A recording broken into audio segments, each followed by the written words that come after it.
Vincenzo yang menodong pistol ke arah Junwoo pun akhirnya dihentikan oleh Jaksa Jung yang tiba-tiba datang. Ternyata Vincenzo sengaja memancing anak buah Jaksa Jung untuk mengikuti Vincenzo dan menghentikan momen di mana Vincenzo akan membunuh Junwoo.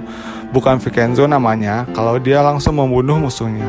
Dia lebih suka menyiksa musuh daripada membunuh langsung. Vincenzo pun dibawa ke kantor polisi, akan tetapi polisi mendapatkan fakta bahwa pistol yang digunakan Vincenzo saat menodong Junwoo merupakan pistol palsu.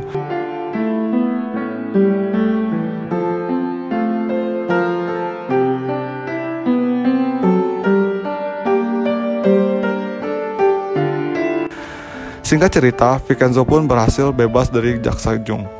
Ternyata Chiseo lagi yang memberikan kontribusi atas kebebasan Vincenzo.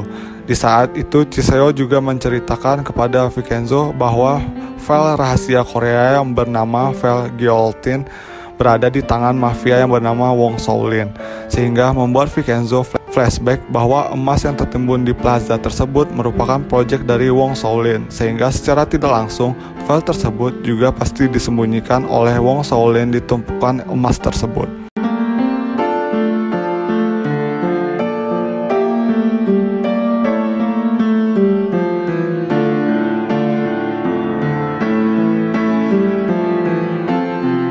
Scene berganti, Junwoo yang ketakutan setelah identitasnya diketahui oleh mafia sekelas Vincenzo mencoba bersembunyi. Tapi kelamaan bersembunyi membuat Junwoo bosan dan mengajak adiknya yaitu Hanseo untuk berburu.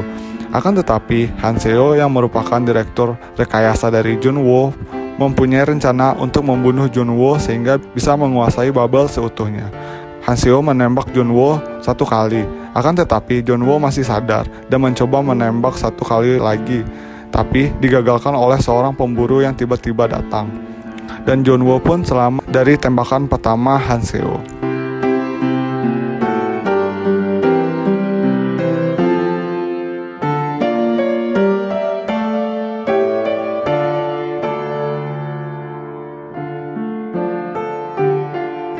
Scene berganti, di mana setelah mengetahui bahwa file Gyoultin berada di bawah tumpukan emas yang tertimbun di plaza, Vincenzo pun bergegas menghubungi Pak Cho yang mengetahui cara untuk membuka brankas tersebut. Pak Cho dan Vincenzo berhasil membuka brankas tersebut. Akan tetapi setelah berhasil menemukan emas yang tertimbun, Pak Cho menodongkan pistol ke arah Vincenzo dengan maksud mengambil file Gyoultin saja, bukan emasnya.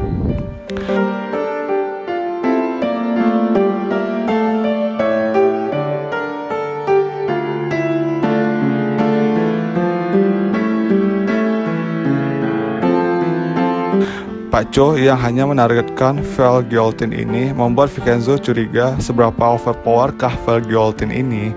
Selagi Pak Cho yang mulai lengah karena Vincenzo menanyakan apakah yakin Pak Cho mengambil file Gyoultin, Vincenzo mengambil kesempatan lengahnya Pak Cho untuk membalikan keadaan di mana Vincenzo berhasil merebut pistol Pak Cho. Sayangnya, beberapa saat kemudian penghuni plaza mendatangi basement tempat brankas emas berada. Tapi untungnya Vincenzo dan Pak Cho bekerja sama lagi untuk merahasiakan dan menutupi brankas tersebut secepat mungkin. Tapi sampai di sini kita belum dikasih tahu apa alasan Pak Cho mengkhianati Vincenzo.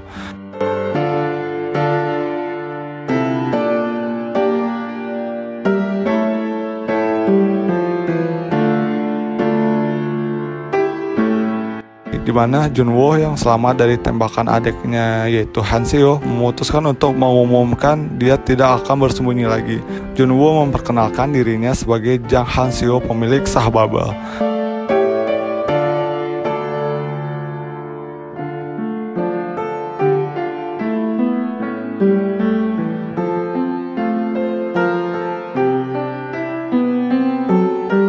Dan beberapa setelah pengumuman tersebut, Junwoo mengadakan semacam launching produk itu, dan di mana banyak sekali media dan anak muda yang salut kepada Junwoo, di mana Junwoo ini masih muda tapi telah menjadi orang nomor 1 di bubble.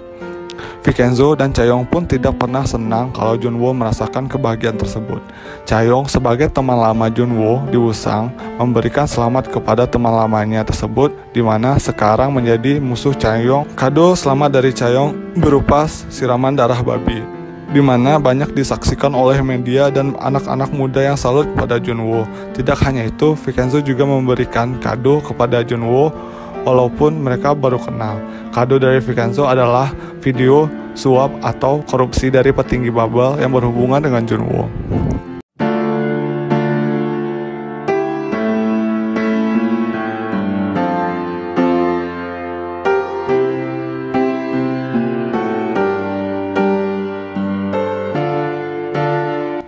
Akibat kejadian darah babi dan video korupsi dari petinggi bubble, akhirnya Junwoo ditahan oleh polisi untuk diminta informasi.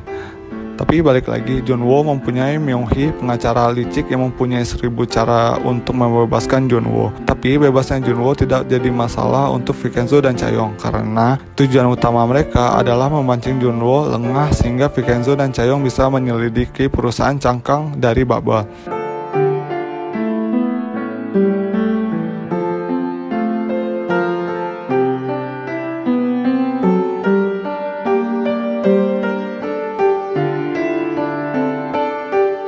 Maksud perusahaan cangkang di sini adalah saat bubble mempunyai masalah, maka masalah tersebut akan dialihkan ke perusahaan cangkang.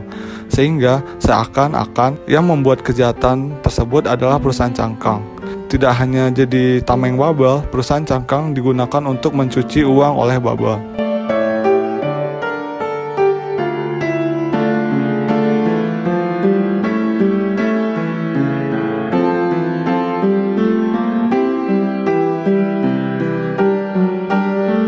Vincenzo dan Chaeyoung akhirnya mendapatkan informasi perusahaan cangkang milik bubble dari Chiseo yang merupakan agen intelijen Korea. Nama perusahaan cangkang bubble yaitu Galeri Ragusang. Vincenzo dan Chaeyoung berusaha menemukan cara untuk masuk ke galeri tersebut.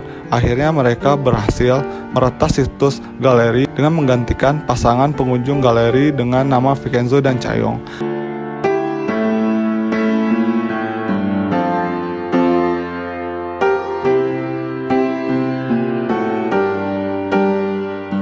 Setelah berhasil meretas, Vincenzo dan Chaeyoung berhasil masuk ke galeri tersebut. Akan tetapi, ternyata pengunjung yang mereka retas memiliki rencana untuk melamar pasangan dia di galeri tersebut. Karena persiapan lamaran sudah dilakukan dan Vincenzo dipaksa oleh guide galeri untuk menyatakan keseriusannya ke Chaeyoung, Vincenzo pun terpaksa pura-pura melamar Chaeyoung. Tidak hanya melamar, seperti biasa, lamaran di Korea pasti akan melakukan adegan ciuman, di mana Vincenzo dan Chaeyoung terlihat canggung karena di luar ekspektasi mereka. Akhirnya, malah Chaeyoung yang menyosor ke Vincenzo terlebih dahulu. Sebagai laki-laki, karena disosor duluan, Vincenzo sosor balik lah.